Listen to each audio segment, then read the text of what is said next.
them to share the wealth in that regard. Boston was pushed out. 7 to shoot. Boston methodical. Hunter take.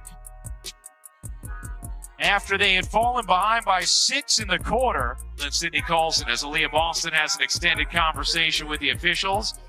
And then is going to get over to Angel Gray. Angel?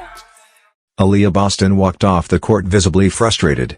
Kelsey Mitchell had just dropped 24 points while running the offense out of position, and the Fever had battled back from 17 down without Caitlin Clark, plus both Sydney Coulson and Ari McDonald sidelined.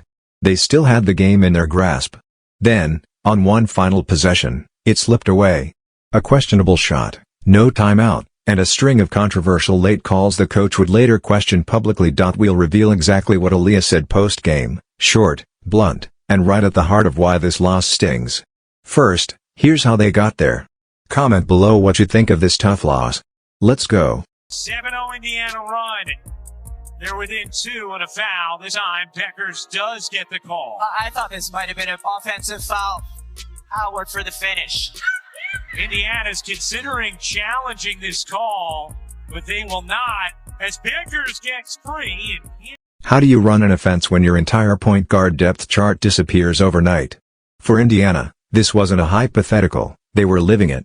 Just days before the Dallas matchup, in a brutal sequence during the Phoenix game, Sydney Coulson tore her left ACL and Ari McDonald fractured a bone in her right foot.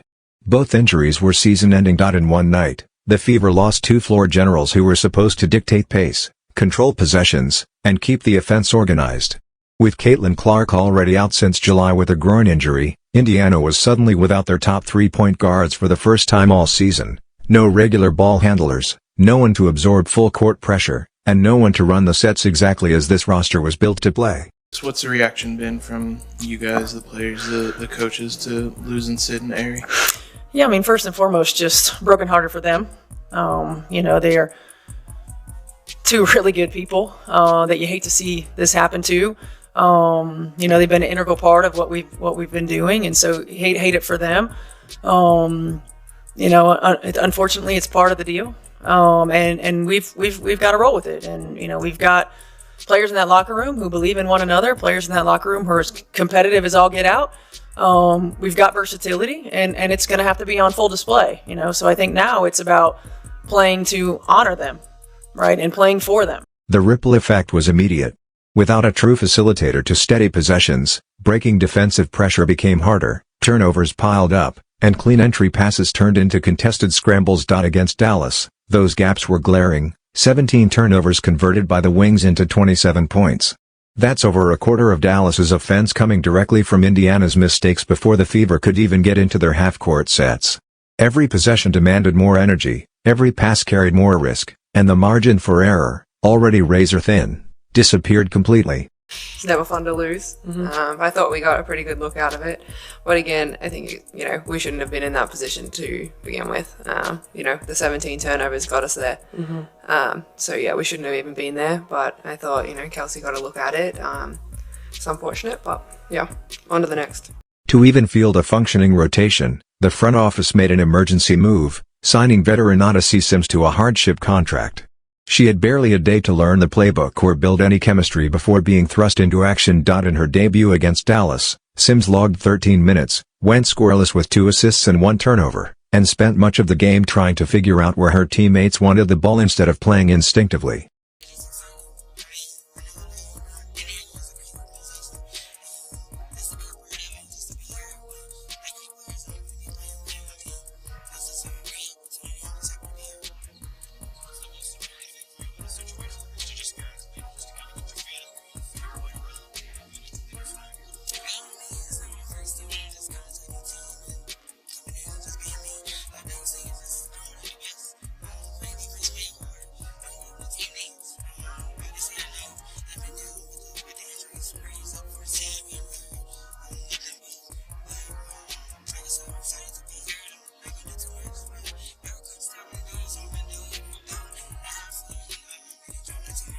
That left Indiana with one realistic option to handle the ball on nearly every trip: shift Kelsey Mitchell out of her natural scorer's lane and into the lead guard role. The coaching staff didn't have the luxury of easing her into it. Every inbound, every set, Every ounce of defensive attention landed squarely on her. And it wasn't just an X's and O's adjustment, it changed the physical demands of her entire game.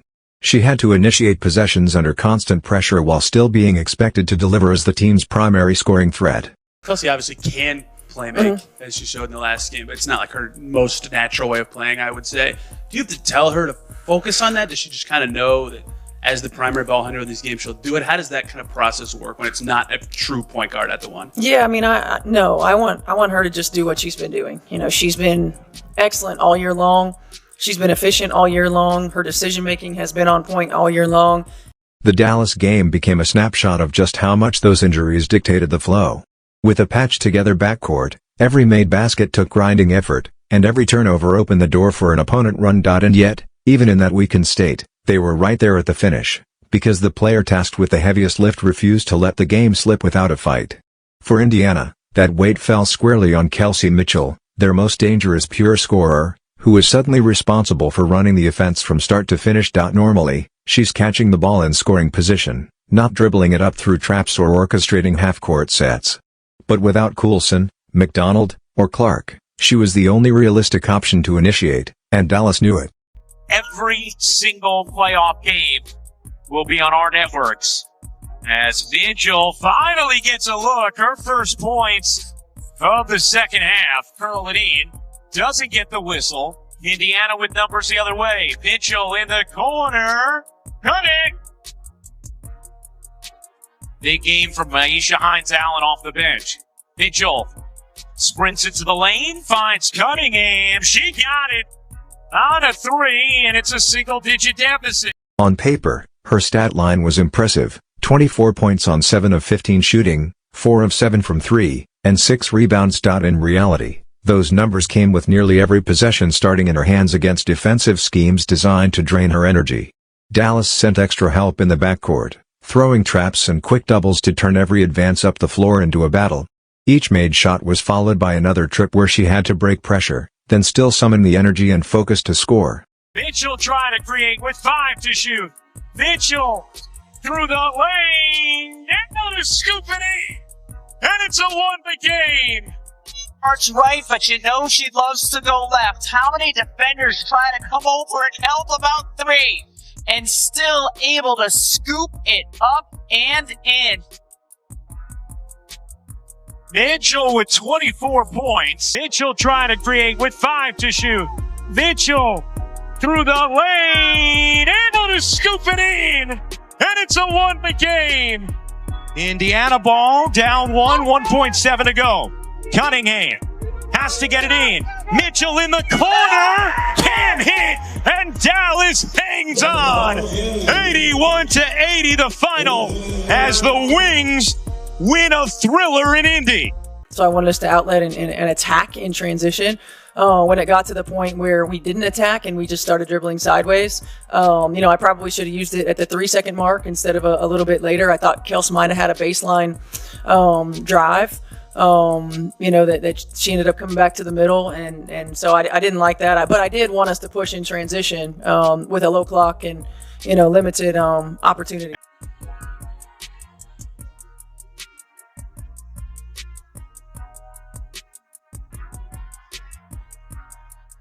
Here's Cunningham. Off to Boston. Boston turns the corner. Spinning inside and laying it in. Chloe, you were on the floor during that late third stretch when the Wings went on that run. What did you see that went sideways for you guys in that stretch? We were just turning over the ball. I mean, yeah, as I said, the 17 turnovers, and I think we just didn't match their physicality, and, we needed to clean it up, and I think that's what happened in the fourth, and the girls come in and they really looked after the ball and, shared the ball offensively, and I think that's how we got into more of a groove. It really started defensively, and in that third, we just let it slide. They had way too many, points off our turnovers. You could overturn it to an offensive foul. You could also maintain that it's a foul but take away the continuation. All of those things could happen here on this call. The interesting thing is, when you get to this point of the play, it is a foul on Boston. But it's because her arm was clamped earlier in the play. Look at that. What can she do there? She literally can do nothing. I don't know how that's not overturned to an offensive foul. I agree with you. that looks about as clear as it gets. And you saw how quickly Stephanie White challenged that. As review, we have no illegal conduct by Euro, so the call will stand as confirmed. This will be also. Indiana will lose their challenge as well as their timeout. One shot for Euro. Thank you. That's stunning to me. I mean, Aliyah Boston, look at her. Lee puts her one hand down and then pins Boston down with her other arm. I gotta say, Rebecca, I'm sure we'll get an explanation from Sue Blau at some point soon.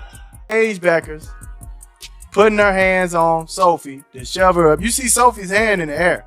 Both hands are in the air right here. And Paige Backers is shoving. She is shoving her clean off. Boom. Pushed her right into Howard. Pushed her into Howard.